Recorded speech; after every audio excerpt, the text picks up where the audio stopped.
But you've been following some different cases about net accessibility, and you had a column in the Sun Sentinel that's linked up at WashingtonPolicy.org, correct, That's Donald? correct. Yes. Yeah, really great piece. Did a great job kind of summarizing what's at stake there. Now I'm going to ask you to do it verbally. I know that there's two cases. We're dealing with tech companies and various forms of censorship, and in a way, this is something that people right of center were initially excited about, and you make the assertion that hey, the cure here is worse than the disease. So walk us through what was at stake and why you believe that. Yeah, so there are two cases. They're both challenging laws, one from Texas and one from Florida. Net Choice was the plaintiff against, sort of running both of these to the Supreme Court. And the Supreme Court ruled on these together. They're sort of similar things. And the idea is basically after 2020, when social media companies were censoring a lot of speech regarding a particular pandemic or truths about maybe a cure. I just don't want to get things struck on YouTube here, so I'm wording myself very carefully. Um, in light of that, in light of other news stories such as the laptop story before the election and all other kinds of tweets and Facebook posts that got censored and suppressed, the idea was that lawmakers in Texas and Florida said, hey, we don't want this to happen again, and so we're going to make it a law that the government basically comes in and says to major social media platforms over a certain size, you have to treat all speech equally. So, for instance, if someone is saying Joe Biden is good, then you necessarily have to allow someone to say Joe Biden is bad. And that's kind of the broad. There are specific intricacies as well in each of these laws in Texas and Florida. But that was the basic gist, the idea that you couldn't have content moderation that was treating things unfair. And so the argument essentially went that these social media companies represent free speech, and therefore you can't have them moderating content by denying certain kinds of posts and others. And so it's a very understandable position to take, right? Because I'm very sympathetic with all of these kinds of posts that got censored. Some of my content and my personal work got censored for restating things that were factually true, not even being disputed, right? So I definitely get the censorship, but the problem was this, should these laws stand, I think that you actually create a culture of much less free speech on these platforms because of some of the problems it introduced. Now, when I wrote this piece up on the Sentinel, the Net Choice cases had not yet come out. Since then, they have been announced, and the court basically returned both of the decisions to lower courts to redecide, to reinterpret. But in doing so, they actually made some really strong free speech First Amendment. I think it's not dicta. I don't think it actually holds up as precedent setting, but strong guidance for future cases. And I really appreciated a lot of what they said there. But the idea basically that my piece talks about is that when you have all speech being forced to be treated equally, social media companies are going to just ban the topics altogether because the laws don't say you can't have any kind of content moderation. It's just that you have to have all things treated equally. And so this leads to absurd outcomes. For instance, someone saying racism is bad now means you have to allow on your platform racism is good. And Twitter and Facebook, they don't want that kind of content. So now they're just treating it all equally, say, okay, no one gets to talk about why racism is bad or good.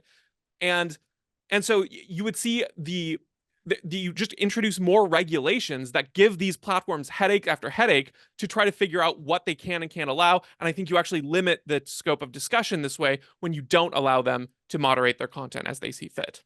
Yeah, it's interesting. I've had a lot of material either cut off or, I mean, it certainly appears to be censored in some way. And your first instinct is, doggone those tech companies.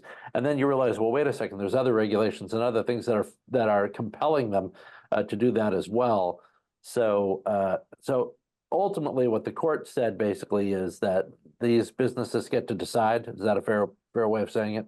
Yes, they labeled that basically moderating content on your website is a First Amendment protection. In the same way that, if you ran a small business that was like a spa and someone came in screaming obscenities, you would have the right to remove them because you wouldn't want that to be allowed in a peaceful environment. You could essentially limit their speech while you're here. You don't get to say that because it's your space, your private business. And the same is true in this case, where they say, moderating content in these specific ways is part of the First Amendment protections of these platforms. Because these laws, mind you, would also affect advertisers and what would or would not be promoted. So if you were an advertiser and you didn't want, a lot of these sites right now, they will say, I want to run this ad, but I don't want it to be on explicit content or content that's not family friendly. We do And that. I mean, when yes, Washington Policy Center advertises, I don't want to exactly. be on the explicit content stuff. Yeah. Right. And so these laws, in some cases, would not have actually allowed that kind of moderation from happening because you have to treat all content equally. You could not say this category of speech is permissible for monetization and this is not. And naturally, this is going to make advertisers scared. In the piece I cite, even in the wake of Elon buying Twitter at the time, now X, advertisers were scared because of what they perceived as going to be, an increase in negative speech. Whether or not that's justified, it's how the advertisers reacted.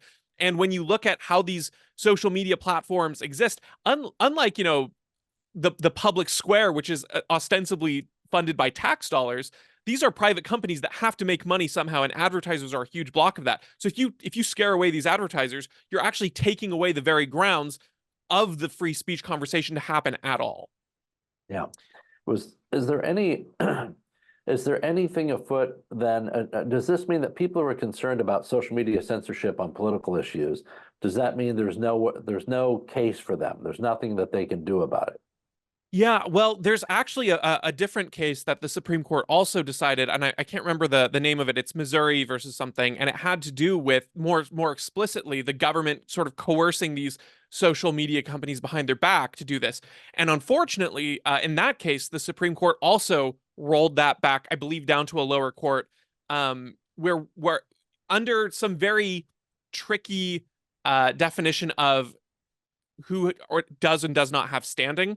It was a very bad precedent, in my opinion, because they said essentially, because the government did that, but you don't necessarily have evidence that they will do it to you again in the future, you don't have standing, which makes very little sense to me. But it's getting rolled back. That would actually be the case to follow. I apologize, the name's slipping me at the moment, but if you look up social media Missouri Supreme Court case, that will come up. So that's actually more of the angle I think that free speech advocates should be following in terms of where we want the court to stand up for free speech protections. It's an unfortunate setback in the way that they currently ruled. Again, I think that the standing precedent there is very, very troublesome because it's hard to prove future intent for something like that.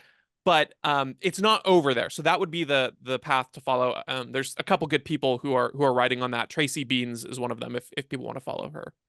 And yeah, that was one of those. You could probably, when you blog about it, you'll have a link in there, and people can read about that. Yeah. I had a similar experience. I can't remember the name of it, but I was also reading about that case, and it did look like, the concern was that government was going in and saying, "Hey, social media company, we want you to shut down this kind of information." And the court basically allowed that to happen, but it looked like they allowed it through a technicality, and there was kind of a limitation on how far they could go with that. So basically, my impression from that was that nothing has yet to be decided there. But it is important for the public, I think, to, when you see something like that, there should be outrage of that government stepping in to even try to tell people what to say and what to do.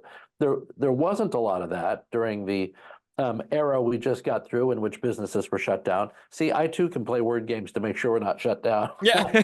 on social media. During that era in which a lot of businesses were shut down and livelihoods changed, and elderly people were kept alone while they struggled with serious illness, there was government moves to try to encourage. I use that term with air quotes.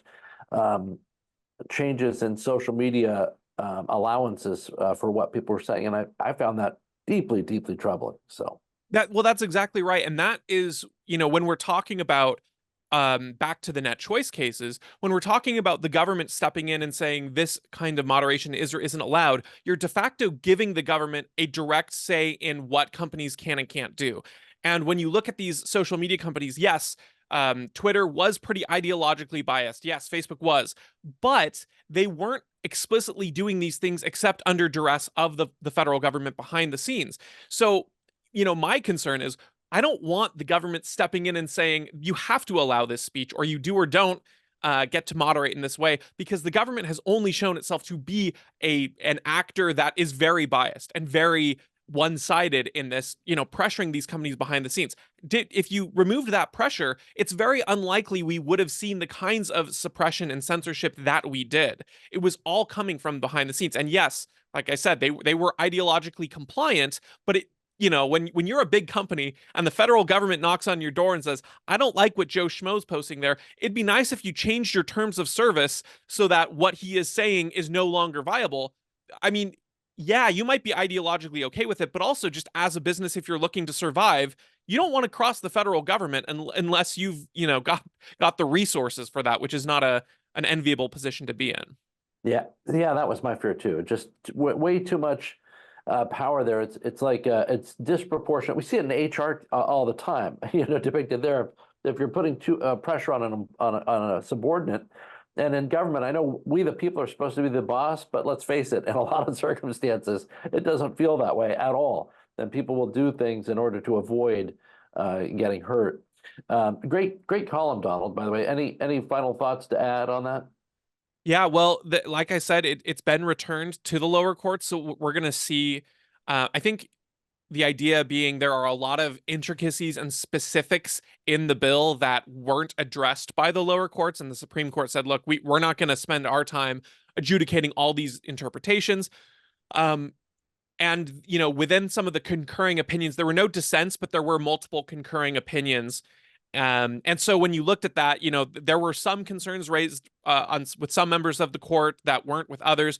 But ultimately, there were some really, really strongly worded First Amendment protections, which should leave people optimistic in this case. So I think these net choice cases are an easy trap for people who are sympathetic with free speech to fall into, to say, well, it should be, there ought to be a law that you can't suppress people. But time and time again, we actually see unintended consequences when you have these big, heavy-handed regulations come in. So this is actually a good thing for free speech, even as counterintuitive as that may seem. I was telling people they've got to go to the web to read your column, but we'll have it, of course, in the Friday email, the newsletter that is going to come out. Well, this week it'll come out tomorrow, by the way, because of the July 4th Independence Day holiday. So be on the lookout for that. Donald Kimball, thanks so much, and congratulations on the good column. It was a great piece, and look forward to sending that out to everybody so they can enjoy it as well.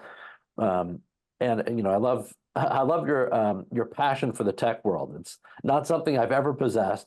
I do find it interesting, but also largely not understandable. And you have a good way of making it understandable, which is always good. It's a great quality. Thank you so much. I appreciate it. That's why I have him on my communications team. I mean, who would have thought someone in communications could make things understandable? Good stuff. Thank you for joining us. I know we had a lot of tech problems today, so we were late getting started. I'm here in the office studio, so it's doubly unusual that we would have a tech problem, but nevertheless, we had it. I apologize for that. Hopefully, we'll figure out what went wrong with our computer and then get that taken care of for the next time, which is in 2 weeks. We'll see you there with another Washington Policy on the Go. Have a great Independence Day, everybody.